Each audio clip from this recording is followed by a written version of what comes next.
Hello and welcome to Film Flashback, where I take a look back at movies and shows to see what makes them so great or what could have made them better. I am your host MD, and today I want to take a look at Obi Wan Kenobi on Disney+. We are more than halfway through, and as much as it pains me to admit that after episode 2, it was clear that this show was already better than the entire first season of this show, the Book of Boba Fett. Boba Fett is easily one of my favorite characters in the Star Wars Saga, so I had really high expectations for the show. And to me it was decent, but Obi Wan Kenobi proved to be so much better, and there were 3 main reasons why. But before we begin, here's your warning that there are major spoilers ahead. Alright, first let's go back and talk about one of my favorite topics, great villains.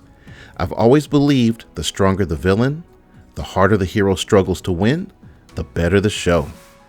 And you could say it's not fair to compare anyone to Darth Vader because he is one of the greatest villains of all time, which is true, but we can take a look at the other antagonists on each show. The Book of Boba Fett's primary villain was the Pike Syndicate. They are running the spice trade on Tatooine, which ruined the planet and killed several Tuskens in the process. When Boba took the train down and interrupted the spice trade, it made the Pikes retaliate by taking out the Tusken tribe he was living with and made it look like a local biker gang did it. The problem with this was we never saw this since it was done off screen, and we only learn about who really committed the crime when the Pike leader admits to it much later in the show.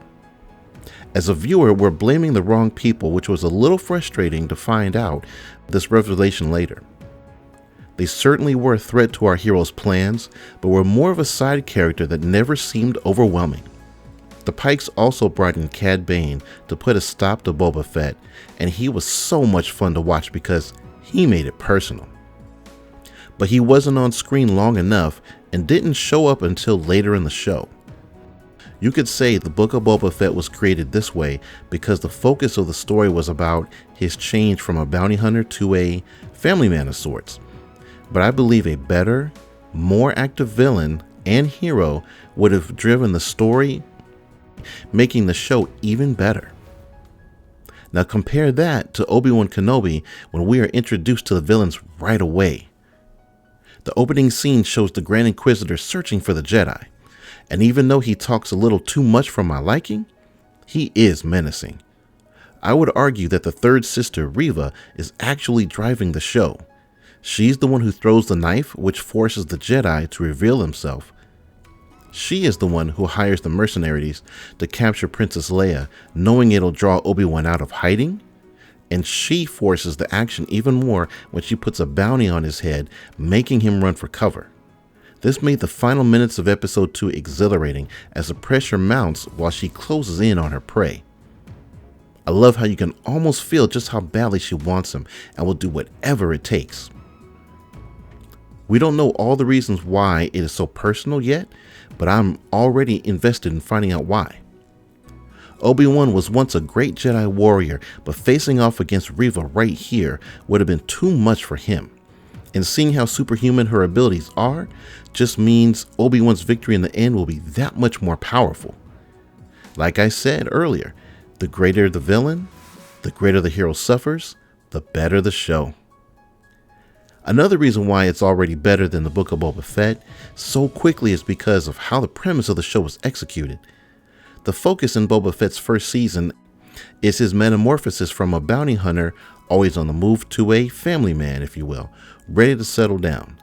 Seeing a hero struggle to change from a life of crime to a normal life is a common theme that can be intriguing to watch. And in this case, his version of settling down is by taking over Jabba the Hutt's turf and ruling the city with respect instead of fear.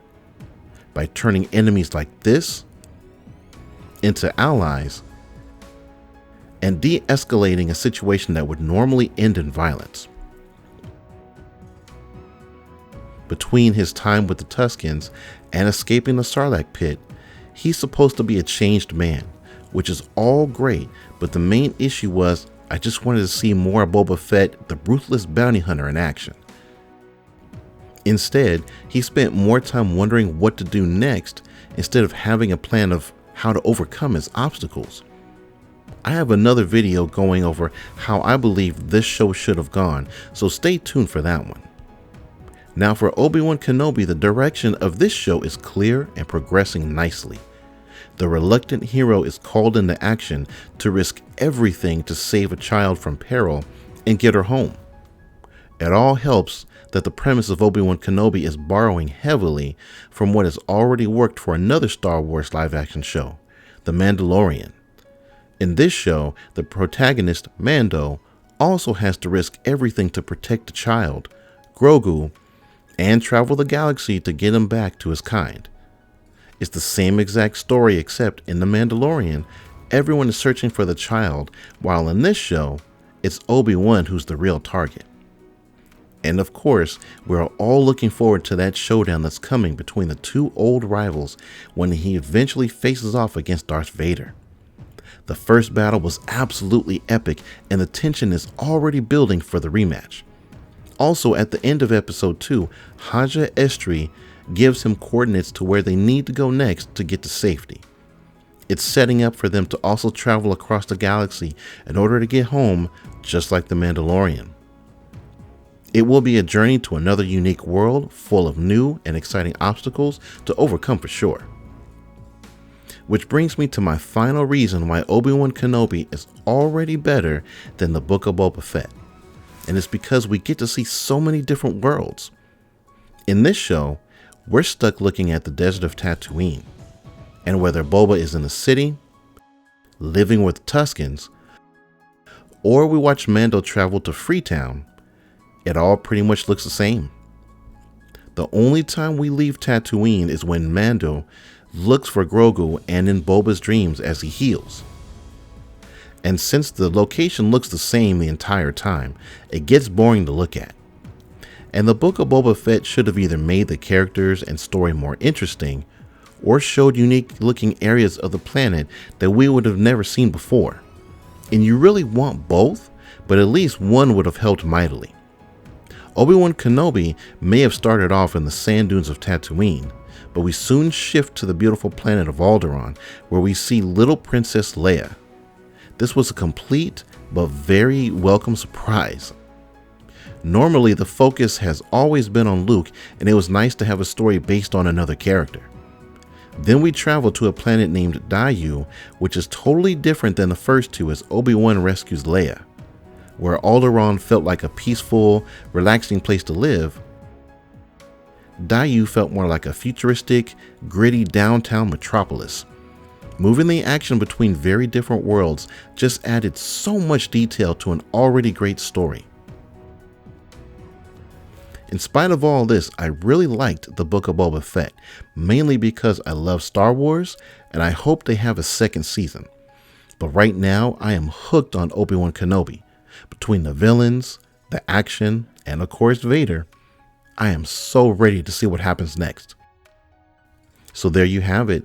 Those were the three main reasons why I feel Obi Wan Kenobi was already better than the entire Book of Boba Fett after just 2 episodes. Let me know in the comment section below what you think about these shows and this video. Also, please like and subscribe so you can catch future videos on my channel. Thanks for watching.